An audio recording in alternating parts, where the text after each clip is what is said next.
If you're a longtime visitor to my channel, you are probably already familiar with my various likes when it comes to gaming. 2D Zeldas, beat 'em ups, and of course the Castlevania series. I know at least once I've gone on record as to say that Castlevania Symphony Night is probably my favorite video game of all time, and it's only natural that I've gravitated towards the other Metroidvania type games. And this time around we're going to be taking a look at one of those, Castlevania Portrait of Ruin.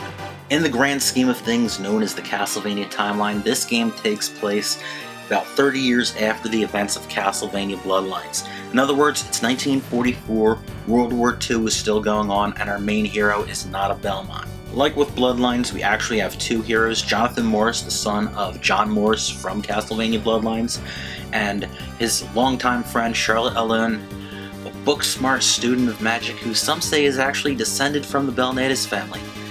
She is an excellent foil to the brash, headstrong Morris, and it's really worth noting that the Morris family may have inherited the vampire killer whip from the Belmont family, but Jonathan cannot use it to the full potential, at least not at first. Like with other Metroidvania games, this one opens outside the gates of Dracula's castle, where the young pair were sent quest of the church to investigate. They discover that Dracula isn't in control of the castle. Instead, there is a vampire known as Browner, an artist who uses cursed paintings to control the chaos that is Dracula's castle and bend it to his will. Assisted by a representative from the church who acts as a merchant and a ghost of a man who fell at the hands of Browner but managed to maintain his consciousness despite the madness it's contained within, Charlotte and Jonathan explore the castle in an attempt to break the spell of Browner. Of course, it shouldn't be forgotten that this is Dracula's castle, so as you can imagine, Browner isn't the only evil force that you need to worry about. As with the other Metroidvania games, the bulk of the game takes place within the confines of Dracula's castle, but with the addition of Browner's paintings, which must be entered to break their spell, there are additional landscapes to traverse, adding several other stages besides Dracula's castle. Some of these places you wouldn't even expect a Castlevania game to take place in. An old town or a gothic schoolhouse? Sure, but an Egyptian pyramid? Or a twisted circus caravan outside a destroyed town? The castle itself is quite maze-like, but not completely unmanageable. There are a number of teleportation points scattered throughout the castle, as well as save points. I'm only showing what's going on in the bottom screen for this video, as that's where the action takes place, but the top screen displays a map or the status of your characters, which you can toggle between. In contrast to the castle, the 9 paintings are a bit more linear and predictably designed, but they are still a nice change of scenery compared to the castle. Presentation-wise, this game is pretty impressive. The original DS was a solid handheld for its time, and playing the game on a bigger screen such as a modern 3DS XL shows the detail of the visuals even better. If you're emulating on a computer, you will start to see the limitations if you blow up the screen too far, but even that still doesn't look all that bad. The DS screen didn't have the highest of resolution, but it was capable of visuals comparable to 5th generation home consoles. Some of the stages have a little bit of 3D rendering in the backgrounds, which look pretty neat for their time, especially considering that this is on a handheld. To me, the strongest point in the presentation is the audio. This was the very first handheld Castlevania game to have any English voiceover, and most of the dialogue is still text-based, but the voices that are there are well done and not at all out of place. The other sound effects, they are pretty basic, but they do get the job done. But then there's the music, featuring compositions by two of my all-time favorite video game music composers, Michiru Yamane, who has worked on the soundtracks of Castlevania games going all the way back to Bloodlines, and Yuzo Koshiro, who is probably best known for his work with Sega, most notably the music and sound of the Streets of Rage games. There's an interesting blend of Baroque, rock, jazz, and even electronic music throughout the game, and I highly recommend playing this game with a good set of headphones, as the speakers on any of the DS models really don't do the game any justice. There are some really impressive bass lines and lower end keyboard and percussion sounds that in some sections of the game you just don't hear very well through the handheld speakers. If you're familiar with Castlevania Symphony Night, the GBA, or even the other Nintendo DS Castlevania games, you pretty much know what to expect here when it comes to the gameplay. Being able to alternate between the characters on the fly is a feature that adds an interesting dynamic to the Metroidvania gameplay. It's not at all a new feature to the Castlevania series, as it did happen in Castlevania 3 Dracula's Curse. Portrait of Ruin takes it another step further with co-op attacks, spells, and even puzzles that require both characters in order to get through.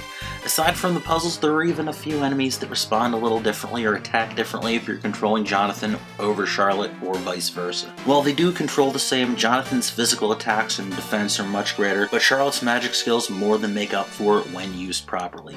The two can also perform joint attacks known as a dual crush. These are this game's equivalent to the item crash. And speaking of skills, these are not just magical abilities, but this game's take on the classic Castlevania sub-weapons, and as you use them, you become more adept at them and their effectiveness improves, culminating in a stronger version of the attack skills once they are mastered. It actually pays off to use these sub-weapons instead of saving them for bosses or trickier enemies, as mastering some of these skills is needed to progress in some of the side quests that are in the game. Adding another RPG element to the Metroidvania type of gameplay, there are a number of quests given to you by Wynn, our spectral advisor.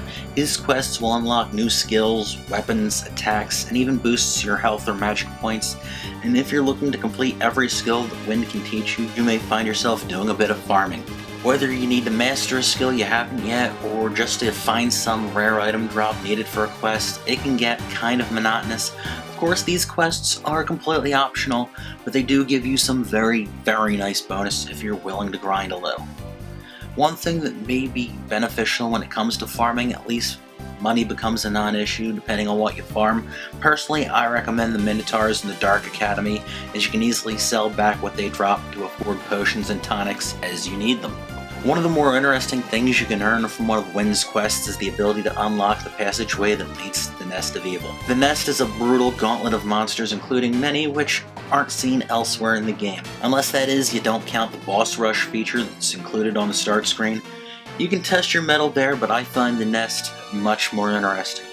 I will say it does feel a little bit tacked on, and if this was a game from the modern era, it would be some kind of DLC content as opposed to an unlockable.